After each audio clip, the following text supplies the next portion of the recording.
Mesdames et messieurs, bonjour, bienvenue à l'étude de l'école du sabbat. La semaine dernière, nous avions échangé sur le péché et sur le remède du péché en passant par le diagnostic, n'est-ce pas? Et évidemment, nous avons parlé donc du péché, de la loi et de l'évangile.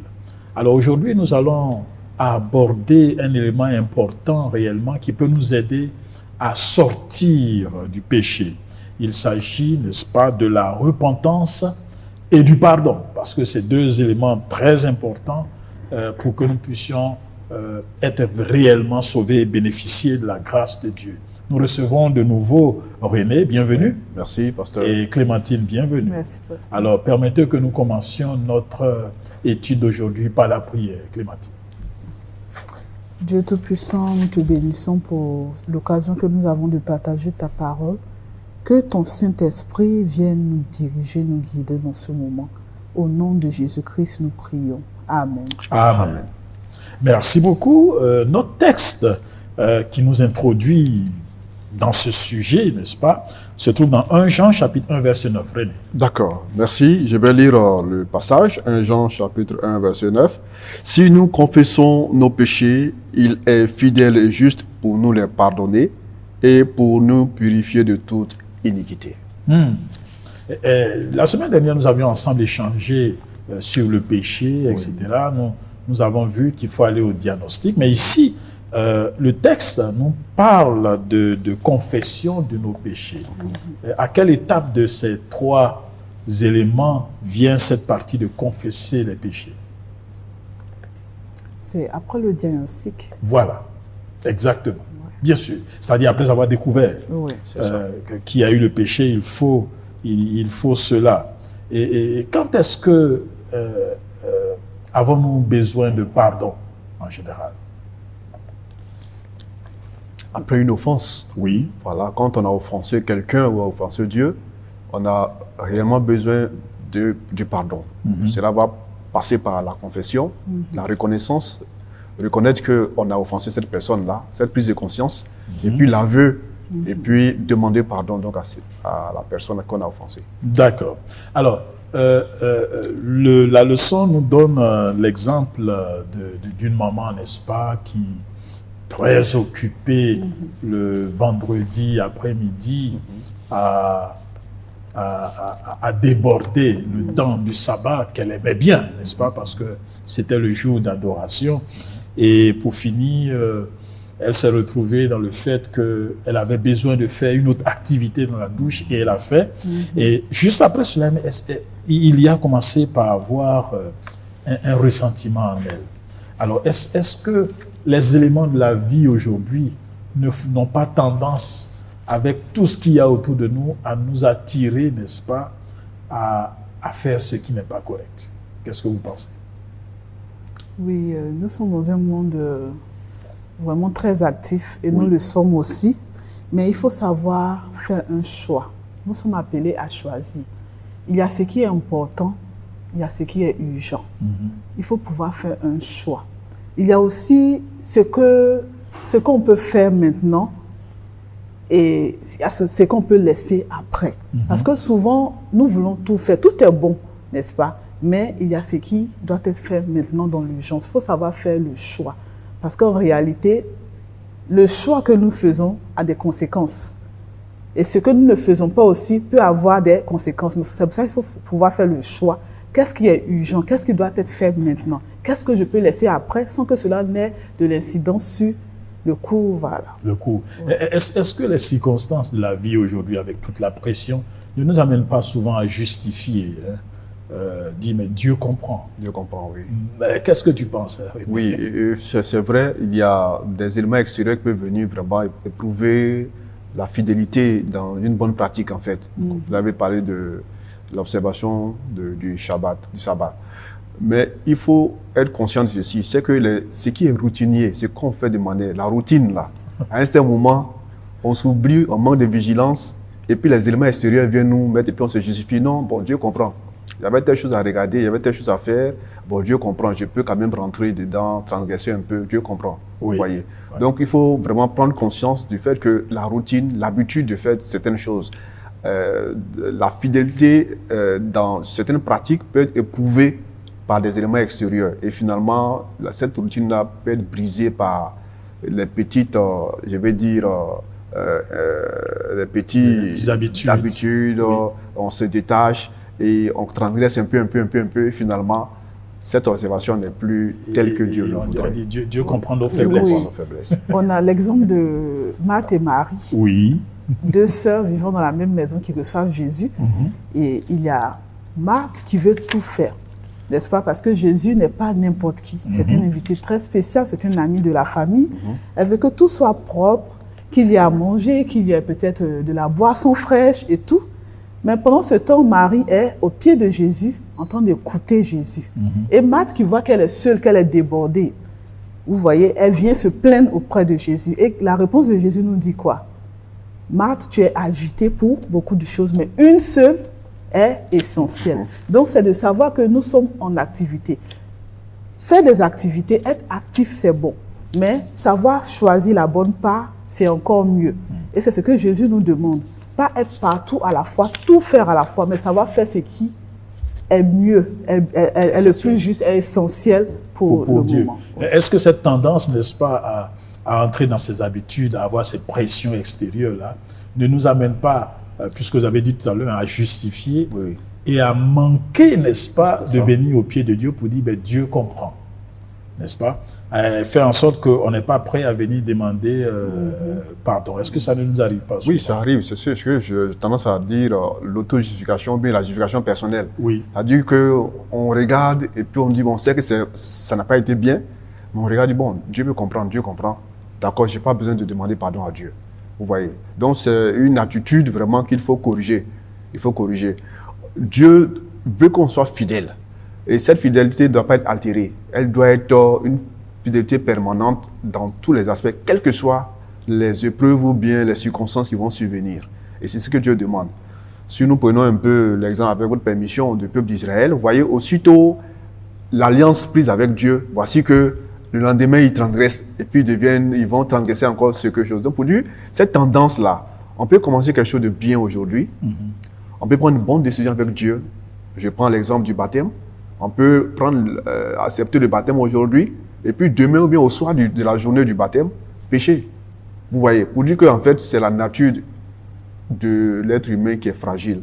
On est fragile en matière de fidélité. Donc, constamment, nous devons prendre conscience, nous devons être conscients du fait que cette fragilité-là peut à chaque fois apparaître. Donc, il faut faire quoi? Être vigilant et puis demander à tout moment pardon à Dieu. Et demander à Dieu de nous accompagner dans nos activités quotidiennes pour ne pas aller au bout du compte transgresser. Super. Moi, je voulais revenir sur le « Dieu comprend ». Combien de fois, avec cette phrase-là, « Dieu comprend », on fait beaucoup d'erreurs et on se plaît à rester dedans. Et ça, c'est très dangereux parce que finalement, on commence à accepter ce qui était inacceptable et on se dit quoi? Dieu comprend. Alors que non, Dieu ne se contredit pas. Quand il dit que ça, c'est le péché, c'est le péché. Dieu ne peut pas lui-même se dire et se dédire. Donc, le Dieu comprend est très dangereux. Voilà. Même dans le sabbat, il y a certaines choses que nous faisons. Dieu comprend. Et finalement, ça devient un fardeau pour nous et il y a des gens qui vont copier sur nous. Parce que ça a commencé avec nous et on se dit Dieu comprend. Souvent, on a même des arguments solides pour pouvoir rester dans cette position. Il faut faire très attention. Très bien. Alors allons-y à partir d'une autre histoire également pour entrer pour comprendre également ce phénomène, ce processus de pardon. Prenons l'exemple d'un couple, n'est-ce pas, où à un moment, monsieur est un peu distant de sa femme, à un moment, il devient rude avec sa femme, et puis il réfléchit et il regrette, n'est-ce pas? Il regrette de ce qu'il a fait, n'est-ce pas, à son épouse. Maintenant, est-ce que le fait simplement qu'il ait regretté et dit « Ah, vraiment, je regrette, je n'ai pas bien fait », est-ce que c'est suffisant? Pas du tout. Non. Pas du tout suffisant parce que la femme ne sait pas qu'il regrette. Voilà. S'il ne va pas vers elle pour lui dire que je regrette. Voilà. Et manifester ce regret-là à travers une attitude qui va avec. Ah. Elle ne peut pas lire dans son cœur. Super. Ouais. Alors maintenant, venons à notre sujet, n'est-ce pas? Parce qu'il nous arrive de regretter ce qu'on a fait avec de mal, effectivement. envers Dieu, n'est-ce pas? Mais est-ce que c'est suffisant, comme on l'a dit là? Bon, le regret, c'est d'abord cette bonne prise de conscience, c'est-à-dire que ça montre qu'on existe en fait. Oui. Et ça montre que déjà on est conscient qu'on a une nature fragile, c'est bon. Mais l'autre étape, c'est que faire? Il faut demander de l'aide à Dieu. Et cela va passer par l'aveu, la confession de notre nature. Donc, dire au Seigneur, je reconnais que tu fais et j'ai besoin de toi. Donc, déjà, ce pas-là, quand il est franchi déjà, alors on peut dire qu'il y aura une restauration, une réparation. Il y a une restauration. Donc le fait d'être triste, c'est bien. Que d'être triste, mais ce n'est pas suffisant. Non, ça ne va pas rester là. Ça ne va pas rester là. Oui. Il faut montrer le désir de vouloir vraiment changer. Oui. Et un regret réel et sincère s'accompagne toujours d'un changement de comportement. On ne peut pas regretter puis rester le même qui crie, qui est difficile. Non. Quand on regrette, il y a un changement dans l'attitude. Il y a un changement. Oui. Dans le quotidien, vous voyez souvent, quand quelqu'un vous offense et que la personne, et vous faites le reproche, vous voyez la personne dit, bon, pardonne-moi. On a l'impression que vous savez que ça ne vient pas du fond du cœur. C'est du bout des lèvres, en fait. Justement. On n'est pas prêt à pardonner. Je pense que c'est comme ça que Dieu nous voit aussi. Quand ce n'est pas sincère, Dieu sait que ce n'est pas sincère. Et quand c'est sincère et profond, en tout cas, elle a dit, ce sera systématique. On verra ça dans les actes et la suite des choses. Dans les actes. Alors, qu'est-ce qui peut nous faire, n'est-ce pas, prendre cette conscience-là? Qu'est-ce que Dieu a mis en place pour qu'on prenne cette conscience? Parce que souvent, on n'y arrive pas. Oui. Et dans cette étape-là, le Saint-Esprit nous aide vraiment.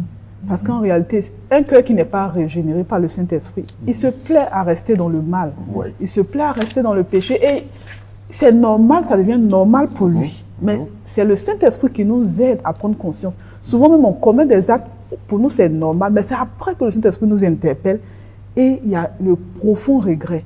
Cette douleur-là qui vient de savoir que vraiment, je n'avais pas mesuré vraiment les conséquences de ce que j'ai fait et je regrette. Et si je dois aller retourner sur mes pas, demander pardon, commettre, en fait, poser une action pour montrer vraiment que je regrette. C'est ça, en fait. Quand le Saint-Esprit nous aide à prendre conscience de ce que nous avons fait, il y a toujours un comportement qui suit. Qui suit, hein? Oui. J'aimerais juste faire quand même ce point, aborder ce point. Vous voyez, quand on se lève le matin, quand même avec cette ère dans laquelle nous sommes, la technologie, le téléphone, je parle du téléphone, on a ce réflexe-là, après peut-être 10 ou 15 ou 20 minutes du réveil, on veut communiquer avec quelqu'un. On ne voit pas la personne, mais on communique. Vous voyez, il y a la communication qui est là. C'est pareil, c'est-à-dire que le Saint-Esprit est une personne réelle. Vous voyez, c'est Dieu lui-même qui œuvre en fait. C'est vrai, on ne le voit pas, mais il est à l'œuvre. Donc, la Bible nous dit qu'il vous convaincra du péché. C'est-à-dire que nous fera prendre conscience de notre état et il va non seulement le faire, mais encore il va nous transformer. Vous voyez. Donc, pour dire que nous devons communiquer, nous devons faire du Saint-Esprit notre ami intime. Lui avouer tout, quand on est faible, quand on est animé d'une colère, quand on sent qu'on est faible devant une situation, ou bien quand on est heureux, on doit avouer tout au Saint-Esprit qui doit réellement partager nos émotions et puis nous transformer chaque jour. C'est intéressant. Oui. Prions constamment pour avoir le Saint-Esprit parce que le péché nous rend insensibles. Le péché nous rend difficiles. Le péché, en fait, avec le péché, il n'y a pas d'amour. Pourtant, notre Dieu, il est amour. Notre Dieu, il est compatissant, il est miséricordieux, il pardonne. Ce sont des attributs de Dieu. Mais le péché nous a rendus contraires à ce que nous étions censés être. Donc, si nous prions chaque jour, demander le Saint-Esprit, il va travailler en nous. Il va travailler en nous. Ce qui va nous rendre vraiment à l'image de Dieu, notre image originelle. Exactement. Et d'ailleurs, c'est pourquoi il est dit dans la parole de Dieu, n'attristez pas le Saint-Esprit. Parce que quand on l'attriste, il ne nous parle plus. Oui. Et quand il ne nous parle plus, c'est grave. Certaines personnes se plaisent, comme vous avez dit. Quand on se plaît véritablement dans le mal et on trouve que c'est normal, etc., peut-être que le Saint-Esprit ne nous parle plus. Hein. Ouais. Et c'est un véritable danger. Alors, et là, c'est la mort. Hein. Et là, c'est la mort. C'est la vraiment. destruction totale. Il faut faire très attention. J'aimerais ajouter que le Saint-Esprit nous parle toujours, pasteur. Il nous parle toujours, comme vous l'avez dit, il nous parle toujours.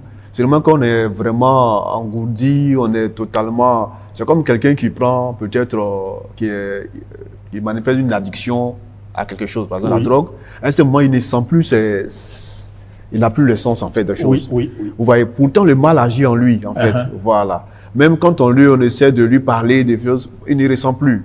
Pour dire le Saint-Esprit parle. Mais quand un certain moment, le Saint-Esprit nous met dans le péché nous met dans un état où on ne veut plus écouter. On ne peut plus entendre. On ne entend plus. Voilà. Et là, c'est malheureux. Alors maintenant, on a vu, n'est-ce pas, que donc c'est nécessaire de passer cette étape de regret pour arriver à l'étape réelle de décider de changer. Et c'est l'Esprit de Dieu qui nous aide en cela. Alors, donc, la repentance, n'est-ce pas, qu'est-ce que c'est réellement? Qu'est-ce qui implique la repentance et à quoi ça aboutit? La repentance, c'est le désir sincère d'abandonner le mal qu'on a fait ou bien qu'on fait. C'est ce désir qui est sincère. Et souvent, il y a cette douleur-là, il y a ce regret qu'on ressent. Ce n'est pas juste une émotion passagère. Comme il a dit, il a pris l'exemple, quelqu'un vient te dire que voilà, tu m'as offensé, tu dis pardon. Mais l'action même, c'est que ça ne vient pas du cœur. Donc la repentance, c'est sincère. C'est ce désir-là d'abandonner le mal qu'on fait. Voilà. Un véritable désir de changement. Un véritable désir. Je prendrais peut-être l'image l'exemple de quelqu'un qui fume peut-être la cigarette ou bien qui boit l'alcool. On lui parle et puis il comprend que vraiment il est détruit par cette consommation-là. Et puis il tient toujours la cigarette et puis il dit c'est vrai, hein, ça me détruit, ça me fait du mal, et c'est vrai. Et puis il ne jette pas ça, ce n'est pas la repentance, vous voyez. Donc il faut que non seulement le regret est manifeste, mais encore il faut qu'il jette, il faut qu'il se détache émotionnellement et puis même de manière, il se détache de la chose. Voilà. Donc en fait, dans le désir, n'est-ce pas, il faut prendre des décisions. Des décisions fermes. Difficile souvent, c'est vrai, mais il faut prendre les décisions. Sinon, on va pas se sortir, c'est ça. C'est un peu le volte-face, c'est-à-dire je change de direction. Alors donc, il ne faut pas simplement donc regretter, il faut que je change, et puis vous ne prenez pas de décision pour changer. Et là, c'est dangereux. Et donc, quand il y a un véritable revirement de situation, où j'ai décidé de faire, qu'est-ce que Dieu fait pour nous? Mais les bras de Dieu sont toujours ouverts, prêts à nous accueillir. Et donc, quand cette repentance se produit et qu'on décide de changer, Dieu est là, il nous accepte. Il attend juste qu'on vienne vers lui. C'est justement ça. Donc, mais pour pouvoir venir à Dieu, il faut savoir reconnaître que là, l'état dans lequel nous sommes n'est pas bon. Et décider de changer et aller vers Dieu. Et aller vers lui, n'est-ce pas, sortir, n'est-ce pas, de cette zone. Jérémie chapitre 18, verset 8 dit, je cite, donc si je vois qu'ils se détournent de leur mauvaise voie, je pardonnerai leur iniquité et je ne détruirai pas point leur pays. En fait. Pour lui donc le pardon, Dieu accorde le pardon total, la restauration totale. Et quand il voit qu'ils se détournent. Voilà, quand il voit qu'ils se détournent, il accorde cela. Voilà, donc ne restons pas dans le mal et puis espérer que Dieu nous pardonne. Voilà, c'est ça. ça ne marchera pas, n'est-ce pas? Il faut aller là et puis donc la grâce du Christ fait le travail pour effacer le péché. Une fois que la décision est prise. Et une fois, n'est-ce pas, qu'il a fait cela et qu'il nous a transformés, il nous a donné cette grâce, il nous a transformés. Qu'est-ce qu'il fait de nous maintenant, la nouvelle personne? Nous devenons une nouvelle personne. Nous devenons une nouvelle personne. Un peu comme si nous revêtions d'un habit nouveau. Effectivement. Et ça se voit généralement, c'est quelque chose, une transformation qui est faite, on ne comprend pas comment la chose se produit, mais les gens témoignent. Les gens diront cela, mais celui-là, il a changé, il était très colérique, mais il est devenu si doux devant les situations d'agression, la personne est si douce. pour dire qu'en fait, Dieu opère une transformation totale, profonde, spirituelle et physique en soi. Voilà. Et c'est pourquoi il attend qu'on puisse se repentir, parce que Dieu ne peut pas faire toute cette œuvre-là sans notre consentement. Et notre consentement serait de dire, Seigneur, je reconnais que je ne suis pas à la bonne place et je désire changer. C'est tout ce qu'il attend de nous, parce qu'il ne peut pas nous obliger à nous transformer nous-mêmes. Voilà. Et donc, c'est très important. Il est prêt à nous revêtir d'une robe nouvelle. Ouais. Et c'est lui qui nous revêtit. Hein. C'est justement lui. Donc, quelque part, nous dans ce changement que nous sommes là, ce n'est pas notre effort personnel. Hein. Si on pouvait de nous-mêmes, Dieu n'allait pas envoyer son Fils, comme on l'avait dit dans la leçon précédente. En réalité, on ne peut pas se changer. Toutes les fois que l'homme regarde à lui-même pour espérer changer son mauvais comportement, qu'est-ce qu'il fait? Il rechute. Il ne fait que rechuter et demeurer dans le péché. Mais lorsqu'il reconnaît qu'il ne peut pas et qu'il va vers Dieu, c'est là qu'il y a le changement. Donc ce n'est pas quelque chose qu'on peut faire de nous-mêmes. Tout ce que Dieu attend de nous, c'est la repentance. Reconnaître que nous ne sommes pas là où on doit être et chercher le changement. Et c'est là que lui, maintenant, il se met en œuvre et il travaille. Et il fait un travail. Oui, dans les récits, les cas d'évangile, vous verrez que quand Jésus rencontre quelqu'un qui a besoin de guérison, il pose la question, que veux-tu qu'il fasse pour toi? Ouais. Vous voyez, la personne dit, je veux voir, je veux ceci, cela. Et Jésus accorde selon le désir de la personne. Ouais. Voilà. Donc, il nous amène à prendre conscience. C'est quand on prend conscience qu'on a besoin d'une restauration, d'une guérison, alors Dieu, donc, opère cette guérison-là, donc, vous voyez. Donc, il s'appuie sur quelque chose. Sinon, autrement dit, on est tous pécheurs. Il aurait pu changer le monde un coup, sans notre volonté. Mais il veut qu'on manifeste. Parce qu'il y a des gens, véritablement, vous allez leur demander, mais tu vas être guéri? Non, je préfère rester comme ça. On connaît un peu le cas en Afrique. Bon, permettez que je le dise peut-être. On connaît le cas de certains mendiants qui sont dans les quatre coins. Quand on leur demande, est-ce qu'on veut les faire sortir de là, la personne préfère rester là parce que c'est une... c'est pas comme vous voyez déjà la personne s'y plaît. Voilà. Vous lui dites, bon, on va vous faire sortir. Non, la personne préfère s'asseoir là comme une activité quotidienne, un boulot, une fonction en fait. Donc pour dire qu'il y a des gens qui ne veulent même pas qu'on les soigne spirituellement. Donc ils ne cherchent même pas la guérison, le pardon des péchés. Ils s'y plaisent. Allez-y dans les prisons, il y a des gens, ils sont contents de choses, ils préfèrent. Quand vous allez leur parler, ils vont dire non, ils préfèrent aller en enfer. Vous voyez. Pour dire que Dieu, pour qu'il y ait une transformation nette de notre caractère, de notre nature, de notre personnalité, Jésus va s'appuyer sur notre désir manifeste. Seigneur, je veux changer. Alors Dieu, donc, quand il voit la sincérité, il opère cette transformation. Ouais. Allez-y. Oui, et c'est important de revenir là-dessus. Dieu ne fera rien sans notre collaboration. Il travaille toujours avec la collaboration de l'homme. Aussi, il peut arriver que, vous savez, j'ai découvert quelque chose qui m'a vraiment impacté. Quand j'ai commencé à suivre le Seigneur, quand j'étais encore au collège et tout, il y a des choses que je faisais que je trouvais normales. Mais petit à petit, Dieu a mis le doigt dessus, mais avec douceur, tout doucement. Et mes yeux s'ouvrent. Et je vois que ça, c'est pas bon. Mais Dieu ne m'a jamais pressé et tout ça. Et il m'a juste ouvert les yeux sur ses traits de caractère. Et c'était à moi de dire à Dieu, je veux changer. Je ne veux plus faire. Tant que si je n'avais pas fait appel à Dieu, j'allais rester pareil. Exact. Donc Dieu travaille avec notre collaboration. Si vous découvrez quelque chose en vous, que vous désirez changer, vous ne pouvez pas de vous-même. Demandez à Dieu de vous changer et il fera le travail. Et il fera le travail. C'est important. Ça m'a rappelé l'histoire que j'ai entendue d'un prisonnier qui était en prison, qui a tellement développé de bonnes habitudes là-bas, que quand il a été libéré, à l'extérieur, il a trouvé que c'est mieux à la prison. Et donc, il est allé, il a commis un acte pour qu'on le ramène à la prison, n'est-ce pas? Et souvent, nous sommes tellement heureux dans le mal qu'on ne veut pas être, n'est-ce pas, dans la liberté de la présence de Dieu.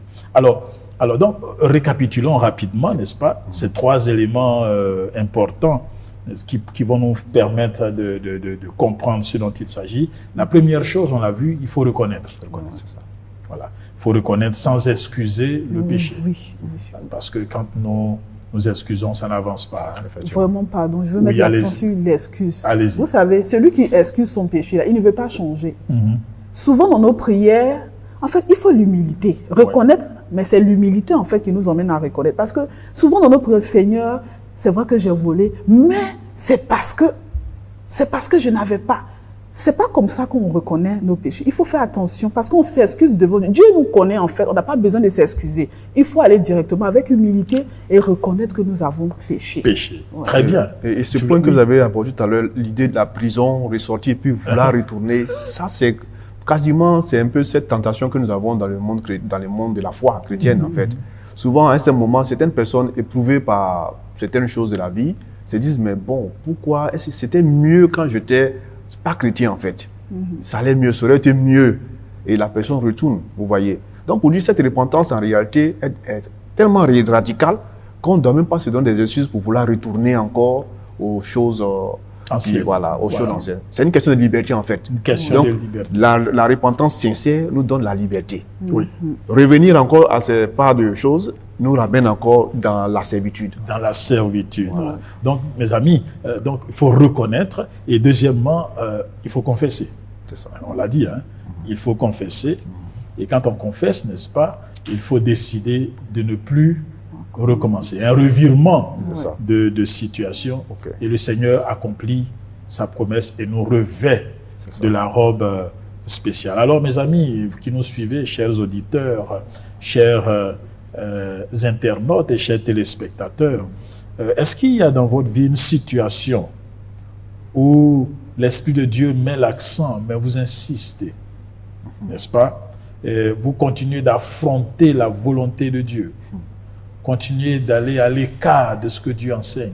Y a-t-il quelque chose peut-être dans votre vie que vous avez tellement favorisé que l'Esprit de Dieu, vous n'entendez plus la voix de l'Esprit vous parler?